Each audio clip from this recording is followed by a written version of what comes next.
సేమియా ఐస్ చూసారా? ఈ సేమియా ఐస్ మీకు కూడా కావాలా? ఎలా చేశాను ఏంటి అనేది మీకు చూపిస్తాను ఇప్పుడు. సో చిన్నప్పుడు మనము ఈ ఐస్ ని చక్కగా బండ్ల మీద కొనుక్కునే వాళ్ళం కదా, అప్పుడు 2 రూపీస్ 1 రూపీ కూడా వచ్చేది. సో ఈ ఐస్ ఎలా చేయాలి ఏంటి అనేది చూసేద్దామా? అందరికి ఈ రోజు నేను సేమియా ఐస్ చేస్తున్నా, అది ఎలా చేయాలి ఏంటి చూసేద్దామా? సో ఒక గ్లాస్ మిల్క్ కి 2 గ్లాసెస్ వాటర్ అయితే వేయాలి, సేమ్ గ్లాస్ తో మెజర్మెంట్. ఒక గ్లాసు షుగర్ తీసుకున్నా, సేమియా ఒక హాఫ్ గ్లాస్ తీసుకున్నా. జస్ట్ నేనైతే వేస్తున్నాను 2 యాలక్కాయలు అనేది వేస్తున్నా స్మెల్ కోసం. ఇప్పుడైతే మనం స్టవ్ వెలిగించుకొని ఫస్ట్ పాలు అనేది బాయిల్ చేసుకుందాము. పాలు వాటర్ అనేది వేసుకుని ఒక గ్లాస్కి 2 గ్లాసెస్ వాటర్ వేయాలి. ఎందుకు అంటే సేమియా ఐస్ అనేది పల్చిగా మనకి రావాలి కాబట్టి, థిక్గా ఉండకూడదు. అది కూడా మన బండి మీద ఐస్ లాగా రావాలంటే కంపల్సరీ ఒక గ్లాస్ మిల్క్కి 2 గ్లాసెస్ అనేది వాటర్ వేయాలి. ఓకేనా? ఇది బాగా మరిగించుకుందాం.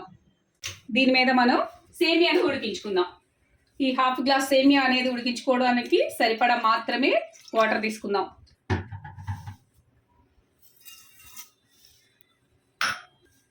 సో దీన్ని కొంచెం ఉడికించుకుందాం. సో మనం సేమియా చేసుకునేటప్పుడు కుక్ అవుతుంది కదా, అలా కుక్ చేసుకొని దీన్ని ఇప్పుడు దీన్ని పక్కన పెట్టేసుకుందాం. కూడా మనకి ఇలా పొంగొచ్చింది కదా, ఇప్పుడు మనం ఈ షుగర్ అనేది వేసుకుందాం. షుగర్ కరిగేంత వరకే మనం దీన్ని ఇలా కరిగించుకునే వరకే మరగబెట్టేసుకుందాము. ఇది మనకి కాగాయి కాబట్టి ఇప్పుడు ఈ ఆలుకాయ అనేది ఆప్షన్ అండి, ఫ్లేవర్ బాగుంటుందని చెప్పేసి వేస్తున్నా.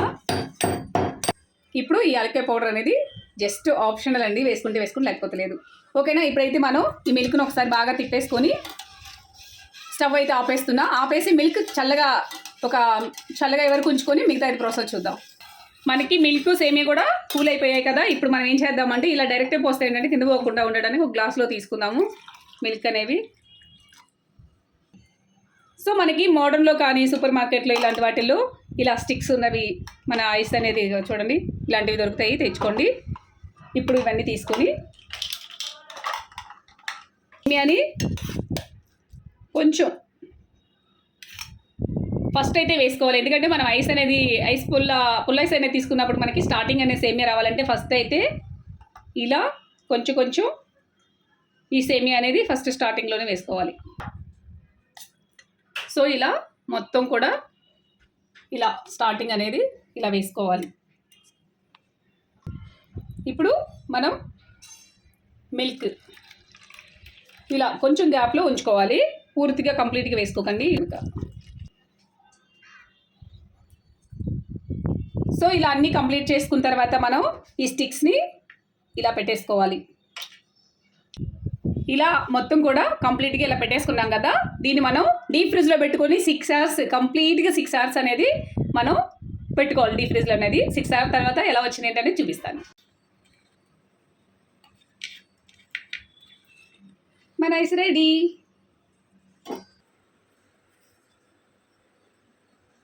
కొద్దిగా చూసినట్లయితే లైక్ చేయండి, షేర్ చేయండి, కామెంట్ చేయండి, సబ్స్క్రైబ్ చేయడం మాత్రం మర్చిపోవద్దు. ఓకేనా ఫ్రెండ్స్? బాయ్.